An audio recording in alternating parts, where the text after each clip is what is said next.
Today we will talk about our young plant novelties. Welcome to Gardeners Radio by Lubera Edibles, the podcast for professional gardeners. We are talking about edible plants. My name is Frederik Vollert, and at Lubera Edibles I am responsible for product development. My guest today is Markus Kobelt, founder of Lubera.com and co-founder of Lubera Edibles. Hello, Markus. Hi. So, Markus, could you please explain our viewers and our listeners how we go on with novelties? Yeah, so as you know, we have a large breeding program. We have, for the moment, 2.5 breeder. And if you would count me, then we would have 5 or so. I don't know. And we are working with varieties, with new variety development since 25 years. So that's a huge pipeline coming. And so lots of material. And beside this, we are also looking at other varieties, other breeders, nice children. And also there, if we find something we don't have in our breeding, we try to license it and to bring it to our customers. And, you know, when you have selected a new variety, first you have normally 1 or 5 plants, 10 plants, 20 plants.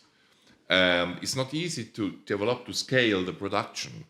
So at Lubera Edibles, we are specialized in micropropagation.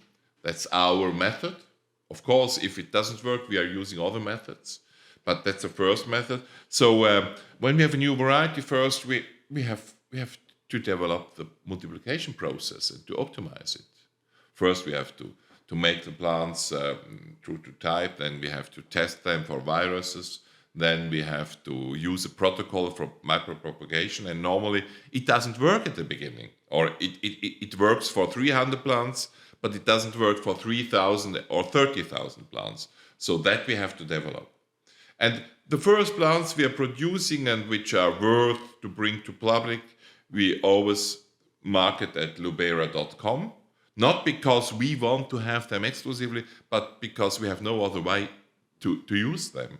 Because we cannot sell 1,000 plants as a new young plant variety. We have to scale it, must be able to make bigger quantities. And so first, normally we are selling it at Lubera.com, and then a year, 2 years later, we are also bringing it as a new introduction as a young plant for Lubera Edibles, our young plant company. That's the way we are working. Also important for you to know, when we bring now a novelty, a new variety, normally it's possible, perhaps you're already a little bit too late, but normally it's possible to order some test plants. Yes. But if you want to have next year quantities, 500, 300, 1,000, 2,000, 10,000, then you have to order now. Yeah, that you have for sure next spring the quantities of new varieties you want to have in your assortment. Order now for next year. A young variety now in this spring 2022 podcast means, yes, we have the variety. Normally we are selling it on Lubera.com. And yes, mostly we have also some test plants. But if you want quantities, you have to order now for 2023. Yes. So new varieties. One of the most important introductions at Lubera and also at Lubera Edibles at the same time, which is a special thing, and it shows how proud we are of this new development, are sweet potatoes. Yes. We named sweet potato assortment from the Lubera breeding program the sugar root sweet potatoes. That means that our varieties are much sweeter than standard varieties on the market. This is not what we just tell you. This is our experience during the selection and also the tasting we have done last year. So in the sugar root sweet potato range, we have 4 varieties. All colors, Well, orange. It's a clear, Perhaps, clear orange. It's still missing, but it's on the way. Our 4 varieties, our sugar root white. It's a very bright flesh. It's something like a creamy white. So not like a polar white or something like this. And the advantage of this variety is it's the sweetest variety of all sugar root sweet potatoes. It's also the sweetest variety I ever have tasted. And I don't know it's about you. The next one is sugar root yellow. It's a creamy yellow fleshed variety. It's not as if you cook sugar root yellow, it's not as creamy as other varieties. It's a little bit more firm. But it's very good for processing into chips or something like this. The next one is sugar root chestnut. Sugar root chestnut. The flesh of sugar root chestnut is very nice. It's something like light yellow marbled with orange. So it looks very nice if you cut the tubes. And it's, as the name says, chestnut. It has some flavor or some chestnut flavor. And the last variety is sugar root purple. It's the less sweetest variety. It's a purple variety, but it's also a clear sugar root variety. So I have to say, it's very high to anthocyanins, and so you will taste this high level. So it's a little bit different taste from the purple. An old type of acidity, you can also say, beside the sugar. This is our sugar root sweet potato range. So Markus, could you please tell us about the Open Sky free range tomatoes?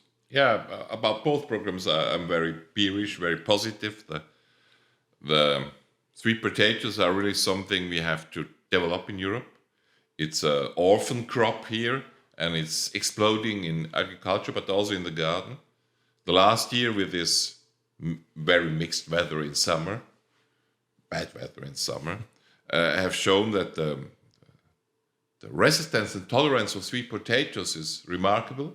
If we can further breed varieties for our climate with shorter vegetation period and a nice crop, better aroma, I think it can catch up with potatoes perhaps one day. Not during my lifetime, but in the longer day. And we have talked before about risiko balance, and so I'm very bearish. Tomatoes also. So tomatoes belong to my earliest things I can remember from my childhood. We were in the south of Switzerland, in the Tessin, in holidays with my parents. I was still without my sister, so I must have been below 3.5-year-old. And we were in the tent, and it was raining and raining and raining. I was afraid. My father had to make a hole around the tent to take all the water. But there was one day sunshine, and we went to a market, and I became a tomato as a gift from a market man. So nice, I even didn't want to eat it for a long time, and so are tomatoes for all of us. They are a synonym to southern living, easy living, sunshine.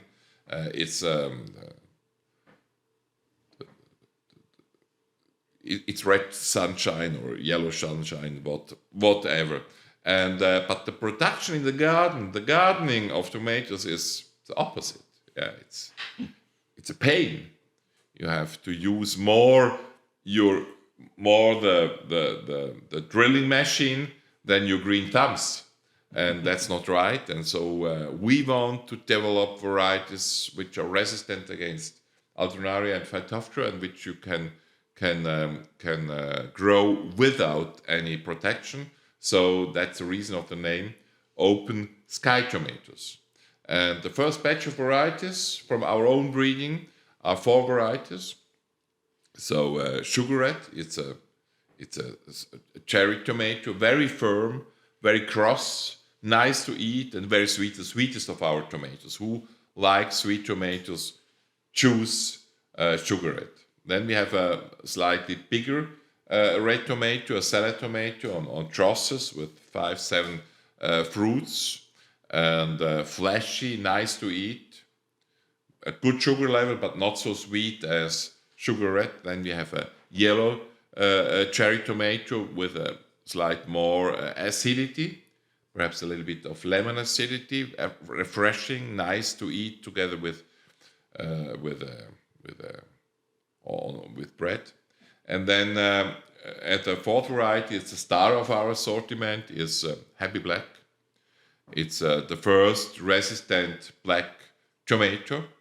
So it's half black, half red, very nice to look at, and it has a special aroma which some people name umami goo, and that's typical for this variety. So low, almost rather low level of sugar, but high level of this umami aroma. So you can eat it without any Schinken? Ham. Without any ham. So a good thing for vegetarian friends. So it's really a nice tomato. This is our assortment. They are all vertical growing tomatoes. They are very fast growing and high growing. So we advise to have them with 2 stems in the garden. Makes it easier and gives a bigger crop. And these are the varieties which make your garden and the garden of your customers much easier, much more sunny, much more southly, you could say. Yeah, so that's about tomatoes. And now we have also a family of citrus trees in our young plant assortment. Yes, this is a very... You have the right T-shirt to talk about. Yeah. So this is a very new product range in our young plant assortment. Citrus young plant. We have 2 different groups of citrus young plants. The first group, we call it Citrus. So it's a creation from Swiss and citrus. So citrus. That means that are very hardy varieties. You can grow them in the Swiss Alps. Yes, in there. And the other one is Citrobella. Citrobella is in the Citrobella assortment, we have chosen normal citrus varieties or species, but they are very easy to cultivate. They are not hardy. They have to overwinter frost-free, but they are very easy to propagate and to grow. For the plant producer, and for the customer. Yes. The first variety in the citrus range is Poncerus trifoliata, the trifoliate orange. It's not a true citrus variety, but it's a very close relative, and it's summer green. So the leaves drop up in autumn, and this makes the plant very hardy. So it's hardy below -18, -20 degrees after the 3rd winter, I have to say. So a little bit of winter cover is helpful during the first 3 winters, and then if it's established on the place, on the location, it's very hardy. The second one is the evergreen Yuzu lemon, Citrus Yunus. It's an evergreen variety, and because of this, it's not as hardy as the trifoliate orange. The Jutsu lemon is winter hardy up to -7, -8 degrees. So you have to choose it in very mild conditions, mostly Weinbau. Weinbau. In an area where you can grow wine. Yeah, this would be the best. Or near a sea and not far from the sea. Yeah. Also in northern Germany or in Holland or in UK. Yeah. Where you are always near the sea. Yeah, so where you have very mild winter temperatures or nearly no frost. It's perfect for Jutsu lemon. And in the Citrobella range, we have the Volkamer lemon, Citrus Volkameriana. It's a very good lemon. So it makes a very tasty juice. The fruits you can use as a normal lemon. You can use the juice. You can use the skin. So it's very good. And the last variety in the Citrobella range is the Kaffir lime. So Citrus hystrix. You will not use the fruits. You will use the leaves as a spice in different dishes. You can also eat the leaves. If you chop the leaves in very thin slices, but you also can just use the leaves as a spice. Put the whole leaf in your dish, and it will give this aromatic to your dish. So yeah, this is what we have in our citrus range. Yeah, I think there is more to come. Yes. In Switzerland, in our nursery, and our nursery manager here is testing lots of citruses. We have at least 100 varieties here, and especially varieties which have some winter hardiness. So in the past, this Citrus trifoliata and other winter hardy types of citrus were bred, crossed with other varieties, especially for the rootstock breeding, but also for other types of fruit breeding. And all these varieties we are testing here in Swiss conditions, and we hope to have more to come, more especially citrus types, winter hardy varieties to come in the future. And we will also add some normal citrus varieties which we are propagating in vitro to our young plant assortment. When you are growing citrus, and if you are buying young plants from Lubera Edibles, you are buying young plants, I think, in a 4 centimeter pot. In the first year, it's the best to grow them in a half liter to 1.5 liter or 2 liter pot.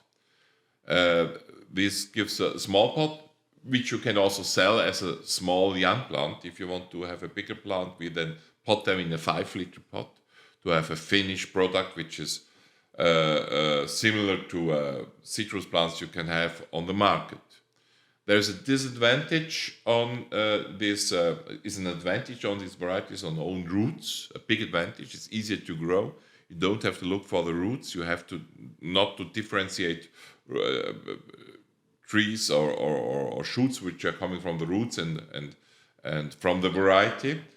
But normally you have to wait about 2 to 4 years till you will have the first flowers. So it has a juvenile period. And so also customers have to wait 1, 2, 3 years to have flowers, which is not a problem with this citrus you are using for cooking. Yes. So what was the name? Kaffir lime. Kaffir lime, yes. And so there you are using the leaves, and you can use it from the beginning on. With other varieties, you have to wait 3-4 years for fruits. So that's a disadvantage, but with the help of our young plants, the growing of citrus plants, the growing in your nursery, and also the growing of your customers is much easier than with grafted citrus plants. Yeah, thank you, Markus. This was our first part of the Novelties podcast. I hope you like it. If you have any comments or questions, you can ask me directly. Just write an email to frederik.vollert@luberaedibles.com. And yeah, we hope you will also listen to our second part Novelty And podcast. if you are interested in not only novelties, but news about Lubera and about new varieties, please subscribe to our newsletter at luberaedibles.com/newsletter. Thanks for hearing Gardeners Radio by Lubera Edibles. You find us on every platform for podcasts, Spotify, Apple, and of course on our website www.luberaedibles.com. Go on gardening.